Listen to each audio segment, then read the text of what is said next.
Today, let's take a stroll down memory lane and explore the captivating tale of Nokia, once a giant in the communications and technology realm. Back in September 2013, the headlines echoed with the news of Nokia's decision to bid adieu to its device and services business, making a colossal deal with Microsoft worth $7.2 billion. Little did we know, this marked the beginning of the end for Nokia's handset empire. Join us as we unravel the mysteries behind one of the most significant shifts in the tech landscape.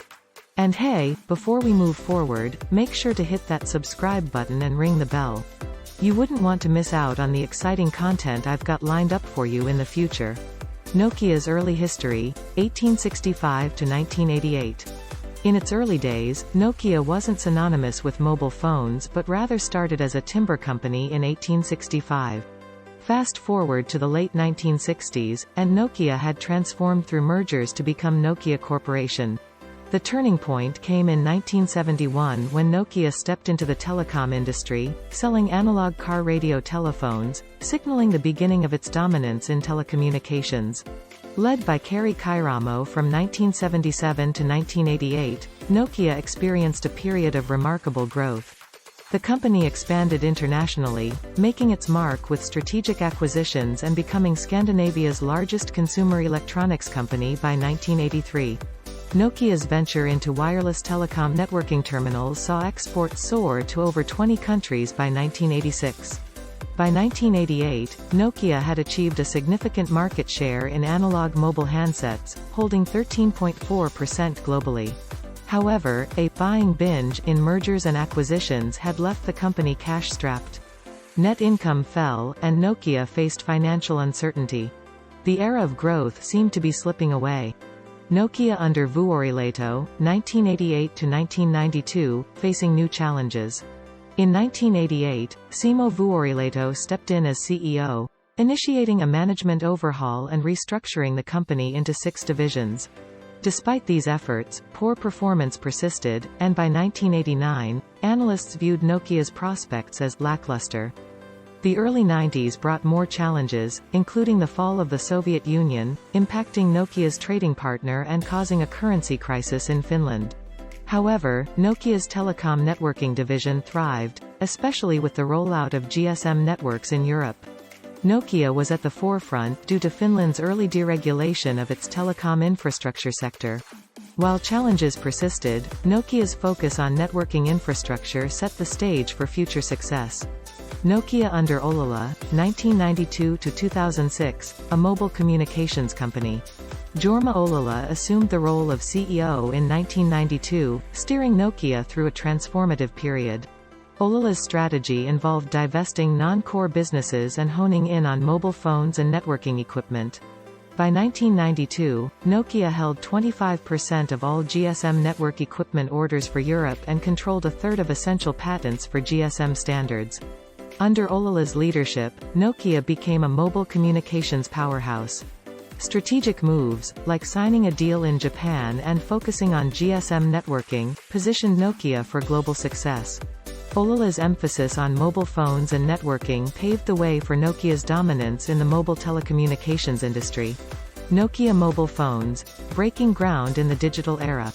As we venture further into Nokia's story, we arrive at the pivotal moment in 1992 when Nokia launched the groundbreaking Nokia 1011, the first mass-produced digital phone for GSM.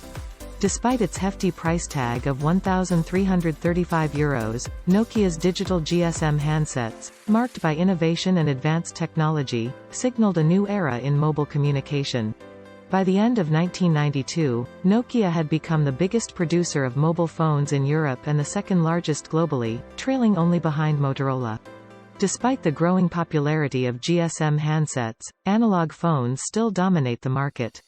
Nokia, however, set its sights on global expansion, exporting handsets to 70 countries, including Latin America, Russia, Australia, and Eastern Europe. In a strategic move, Nokia aggressively sought patents for its technological advancements, aiming to secure intellectual property rights. The company identified Asia as a key market, investing heavily in advertising, tailoring features to suit local demand, and negotiating deals to install GSM infrastructure for 17 operators. Nokia and an evolving consumer market. Fashion meets functionality. As the mid-1990s unfolded, Nokia's mobile phones began to transform from mere communication devices into fashion accessories. Sleek, elegant, and inspired by Scandinavian design principles, Nokia's handsets started to captivate users worldwide. The iconic Nokia 8110, featured in the movie The Matrix, showcased not only cutting-edge technology but also a touch of style with its gently curved design and sliding keypad cover. Nokia didn't just stop at functionality. The company recognized the changing dynamics of the consumer market. In 1994, Nokia introduced the 2100 series, its first line of digital handsets, equipped with user-friendly features like LCD screens, speed dial memory slots, and customizable ringtones. The consumer market for mobile handsets was expanding, with phones becoming more compact and distribution spreading globally. By the end of 1995, Nokia, along with Ericsson and Motorola, collectively controlled a staggering 75% of the global handset market. To manage this growth, Nokia operated manufacturing facilities worldwide, emphasizing its unrivaled logistics prowess. The company's commitment to innovation and adaptability made it a dominant force in the evolving mobile phone landscape. Nokia at its peak, a global mobile powerhouse. The late 1990s marked Nokia's ascent to the pinnacle of the mobile phone industry. In 1998, Nokia surpassed Motorola to become the world's leading mobile phone manufacturer, with a remarkable 23% market share. Analysts credited Nokia's strategic decisions, including segmenting its product line, building a brand identity, and prioritizing design, as key factors in its success. As the mobile phone market exceeded expectations, Nokia continued to innovate, introducing groundbreaking devices like the Nokia 7110, the first mobile phone to offer web browsing. With lower production costs, aggressive patent filing, and a focus on R&D, Nokia reported a 23% profit margin in 2000, far surpassing Motorola's 6%. Nokia's emerging market strategy, a global shift. In the early 2000s, Nokia faced a changing landscape and embarked on a strategic shift by reorganizing into 4 divisions: mobile phones, multimedia phones, enterprise solutions, and networks. While holding over 40% of the market in GSM handsets, Nokia also aimed to capture a share of the growing CDMA handset market in the US and South Korea. At this time, 60% of handsets globally operated on GSM networks, with CDMA and other technologies making up the remainder. Recognizing the untapped potential in emerging markets, Nokia targeted regions like China, India, and Russia. In 2003, Nokia introduced 3 handsets specifically tailored for these markets. Models like the Nokia 1100 and 2300 featured voice and SMS capabilities, extended battery life, and were designed with prepaid users in mind. These efforts allowed Nokia to cater to the diverse needs of consumers in these markets, where affordability and functionality were key considerations. Increased competition. The rise of Asian competitors. As the mid-2000s approached, the mobile industry became increasingly competitive. New players, including Samsung, entered European markets that Nokia had long dominated. The dynamics shifted, shortening product life cycles and increasing pressure on design, manufacturing, and distribution. Asian contract manufacturers gained prominence, sourcing lower-cost handsets for operators in Europe, and the US. Local competitors, such as Huawei, TCL, and ZTE, emerged in China, challenging Nokia's stronghold. Although Nokia maintained economies of scale, local competitors sourced key components from various manufacturers, posing a threat to the established players. The rise of knockoff, gray market, producers within China added another layer of complexity, impacting sales of genuine products. Increased competition. Shifting market dynamics. By 2004, Nokia faced a new challenge with the introduction of Motorola's Razr, which quickly became the world's best-selling phone. Nokia responded by adjusting prices and streamlining its handset models. However, the rise of flip phones, particularly popular in Asia and North America, led to a decline in Nokia's global market share from 35% to 29%. While Nokia experienced strong sales in Western Europe and Asia, the Americas posed a challenge. In regions like Eastern Europe, the Middle East, and Africa, Nokia maintained a dominant 45% market share, and in India, it commanded an impressive 63%. However, North America proved to be a tough market for Nokia's CDMA handsets. 3G standards and convergence, the next technological leap. The mid-2000s ushered in the era of third-generation, 3G, wireless technology, with 3G networks gradually replacing GSM and CDMA. Nokia, with a significant share of essential WCDMA patents, entered the 3G landscape. The rollout of 3G allowed for increased bandwidth, paving the way for the growth of the mobile Internet. However, challenges emerged as competitors like LG took the lead in 3G handset development. Nokia faced the task of adapting to the evolving technological landscape and maintaining its standing in a fiercely competitive market. Nokia under Callebaut, 2006 to 2010, chasing the smartphone revolution. As the mobile landscape evolved, Nokia found itself under new leadership in June 2006, when Olli-Pekka Callebaut took the reins from Jorma Ollila. Callebaut, a longtime Nokia stalwart, stepped into the role with a vision for navigating the changing tides of the industry. In response to competitive pressures from Asia, less than a month into Callebaut's tenure, Nokia entered into a strategic partnership with Siemens to combine their network infrastructure operations. The joint venture, named Nokia Siemens Networks, aimed to generate significant annual revenue by leveraging synergies in a converging communications industry. In a pivotal move in 2006, Nokia made a strategic decision to exit the CDMA market, except in the US, redirecting focus towards GSM and 3G WCDMA handsets, which were widely used globally. The US market and the iPhone. The turning point arrived in 2007 when Apple introduced the iconic iPhone, a device that reshaped the smartphone landscape. Packed with computing features and a sleek design, the iPhone quickly captured consumer attention. While Nokia maintained leadership in growing markets like China and India, its absence from the crowded and fragmented US market led to a decline in market share. In a bid to establish a stronger presence in the US, Nokia forged partnerships with carriers like AT&T and Verizon. The Nokia 6555, released in collaboration with AT&T, marked a strategic move to capture American consumers. However, Nokia faced challenges as the US market operated differently from the rest of the world, relying heavily on carrier promotions. Industry shift to software. By 2007, smartphones had become a focal point, operating on systems akin to computers. Nokia's smartphones, running on the Symbian operating system, led the market with 38 million devices shipped. However, the landscape shifted as software became a crucial factor for manufacturers. Nokia's Symbian OS held a dominant 65% market share, but rivals like Apple's iOS, Microsoft, RIM, and Linux were gaining ground. Recognizing this shift, Nokia adjusted its patent portfolio, with over 70% dedicated to software-related patents by 2009. In contrast, Apple, with its balanced approach, saw increasing success with the iPhone, solidifying the industry's shift towards software-focused strategies. Rise of Android and ecosystem dynamics.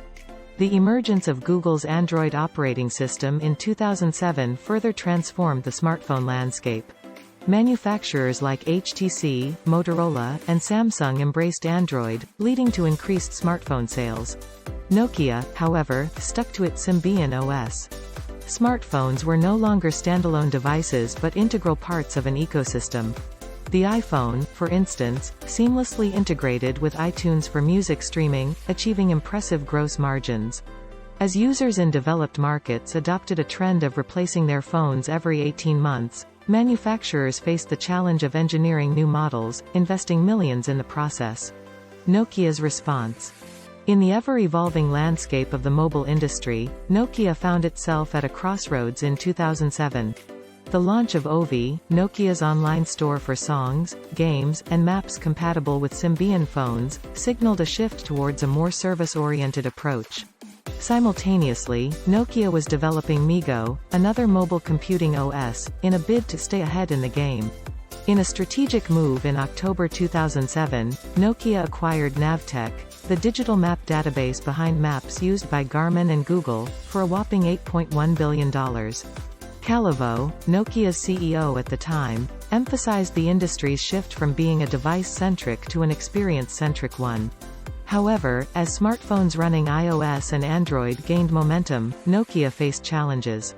In response, Nokia announced plans to acquire all Symbian shares, forming the Symbian Foundation as a not-for-profit venture.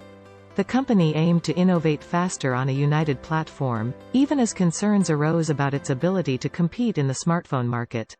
In 2008, Nokia established a new business group focused on Internet services and software, separating it from the main phone business. While Apple's App Store and Android devices flooded the market, Nokia released several candy bar-style smartphones. Analysts warned that without competitive devices, Nokia's smartphone market share would continue to erode. Yet, in 2009, Nokia maintained its lead with a 36% market share. Nokia under Elip, 2010-2013, confronting the burning platform. The year 2010 brought a significant change as Stephen Elop took over as Nokia's CEO. Shareholders were dissatisfied with Nokia's inability to produce a product that could rival the iPhone. Elop, a Canadian with a strong software background, emphasized a shift from a hardware to a software company. In a bold move, Elop addressed the burning platform situation, comparing Nokia's predicament to a man standing on an oil platform in the North Sea engulfed in flames. The analogy signified the urgent need for a change in behavior. Elop acknowledged Nokia's shortcomings, particularly with the Symbian OS, which developers found unappealing.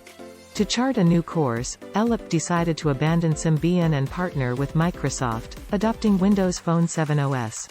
Despite considering Android, Elop believed that adopting it would make Nokia just another player in a crowded field. The shift to Windows, however, came with risks and a one-year transition period, leaving Nokia vulnerable to competitors. A deal with Microsoft. The challenges persisted as Nokia faced layoffs and financial losses. In September 2013, Nokia took a transformative step by selling its devices and services business to Microsoft for €5.44 billion, $7.2 billion. The deal granted Microsoft access to Nokia's brand name and patents for 10 years, while Nokia retained its network equipment arm. The sale marked the end of Nokia's devices business, and its network equipment business became its sole source of operating profit.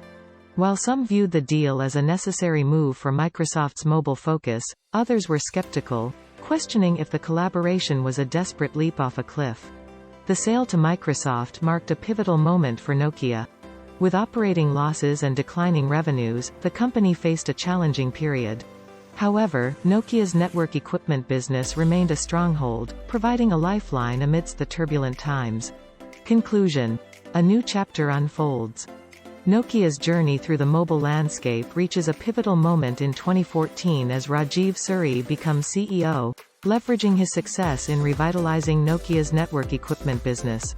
Suri sets an ambitious vision for end-to-end 5G equipment, marking a bold move in an era driven by a hunger for advanced connectivity. In 2015, Suri oversees the strategic acquisition of Alcatel-Lucent, propelling Nokia to the position of the world's second-largest mobile equipment manufacturer. This $16.6 billion deal expands Nokia's portfolio and enhances its global competitiveness. The quest for innovation continues as Nokia diversifies into new verticals through acquisitions from 2016 to 2019, bringing cable service providers and expertise in software, Wi-Fi applications, Internet of Things, machine learning analytics, and network performance management into Nokia's fold. Despite Microsoft selling the Nokia brand in 2016, Suri orchestrates a partnership with HMD, breathing new life into the Nokia brand and securing royalties and a board seat in HMD. Despite Suri's efforts, Nokia faces ongoing challenges from competitive pressures and geopolitical dynamics, especially in the complex 5G network landscape. To weather the storm, Nokia suspends its dividend in October 2019, impacting its stock price. In March 2020, a new CEO, Pekka Lundmark, is announced to replace Suri in September. Lundmark, with leadership experience at Nokia, Fortum, and Konecranes, aims to guide Nokia toward stability and growth, sparking a glimmer of hope reflected in a rise in Nokia's stock price.